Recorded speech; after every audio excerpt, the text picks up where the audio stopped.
Let's talk about Fernando Mendoza and his abilities and how it translates to the next level, and whether you think he would be a worthy. And listen, Raiders fans are eager to see if their quarterback problem can be solved at the top of next year's draft. What do you think, Todd?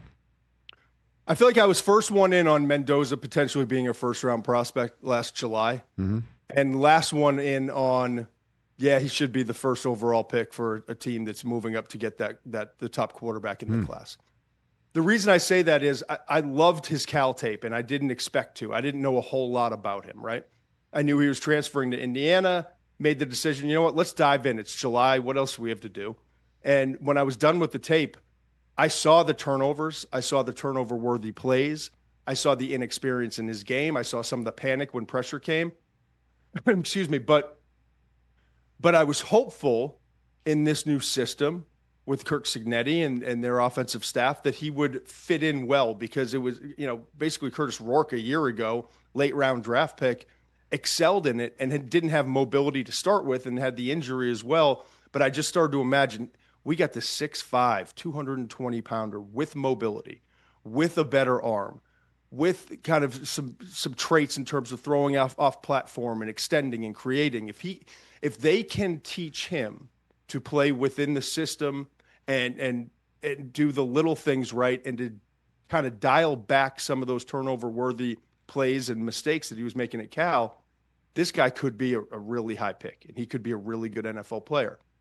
Early in the season, I saw a little bit more robotic than expected, but there were moments, and there was a lot of road moments, clutch situations. Talking about Oregon, didn't play great for a large portion of that game, but in the end, when they needed him, he was there. Iowa, same thing. Then the Penn State leading them back late in that game without their number one receiver, Elijah Surratt, who's going to be probably a day 2 draft pick. And so you start stacking those things, but in the back of my mind, I want to see him against Ohio State. We're talking about this Ohio State defense like historically, like 2001 Miami, and like some of the USC with like Malaluga and Cushing and all those guys, and Alabama and some of their great defenses, and Georgia more recently. We're talking about Ohio State as one of this defense as like one of those. How does he perform against them? And it wasn't all beautiful, but the throws he made on time, NFL, mobility, extending. How about the toughness, man? He took a shot to start the game, man. I thought he was going to be blue tinted, or if not, then just mentally wrapped for the rest of the day. And he was awesome. I loved it. He was awesome. And then to make that throw on, late in the game down the right rail, unreal. I'm like, yeah, I'm in. I'm good. Yeah. I saw that too. And I love that he's quirky. I love, you just said Kurt Warner on. He's like kind of a mix between Kurt Warner and Kirk Cousins, and he's different, and that's good, because you know what? He knows who he is, and he's completely unapologetically himself, and I think that's an important thing that we overlook a lot of times with these quarterbacks. Do they know themselves? Are they mature enough to handle what's about to come to them as a starting quarterback in the NFL? Heck yeah. Fluent in Spanish. He's perfect for our multicultural world. I think he's already ours, huh? No, I'm telling you, I think he is really good. Second overall pick to the Raiders, because again, I don't know how the top 5 is going to play out. So walk me through who else would be sitting there.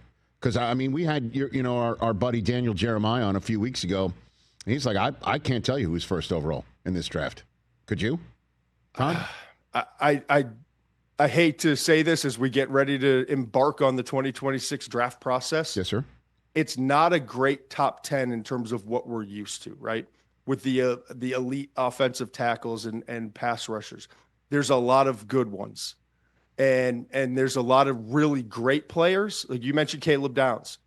Phenomenal football player, as smart as he is gifted. And some of the things he does on the field are remarkable, right? But he's a safety. And we saw Kyle Hamilton didn't run a great 40 time, and where he falls to, 12 overall, or somewhere in that range, falls out of the top 10 to the Ravens. So where does he go? Arvell Reese on that same defense. Absolutely.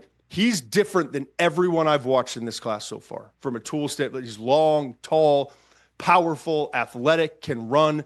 And the thing that I'm kind of holding on to with him is he can be an edge rusher, not just an off-the-ball linebacker. But do NFL teams view him as someone who's a legitimate, like, is this like a Micah Parsons thing? Or is this, he's an off-the-ball linebacker that we can utilize in some situations as an edge rusher? So those are two of maybe the two best football players in the entire class, but it's an off-ball linebacker and a safety. And so you look at the rest of this class and it's, and maybe the third best player in this class, Jeremiah Love, Notre Dame. He just said he's yes. a running back. Yep, he just said he's coming out. Yeah, exactly. So it's a different class in that the positions of value are not the best players this year. So I'm looking at that number 1 overall pick, and I think I have it right. Is it the Giants right now, if the draft were held right now, yes, sir, would have it? I would love to have that first pick, because if it's only Mendoza, or even if it's Mendoza and let's say Moore, but not Simpson, teams are going to be clamoring to go up and get that pick ahead of the Raiders. And now you're setting yourself up. Like, I love Jackson Dart. I was the biggest backer of Jackson Dart, coming into the draft last year. And I like a lot of the things I saw. But if you're worried the durability, is he going to hold up 5 times now with the head stuff? You just say, all right, well, let's take this pick and move back. Let's give Jackson another year. Let's get an additional pick next year in case we're in a situation where we say, you know what, we need to press reset on quarterback.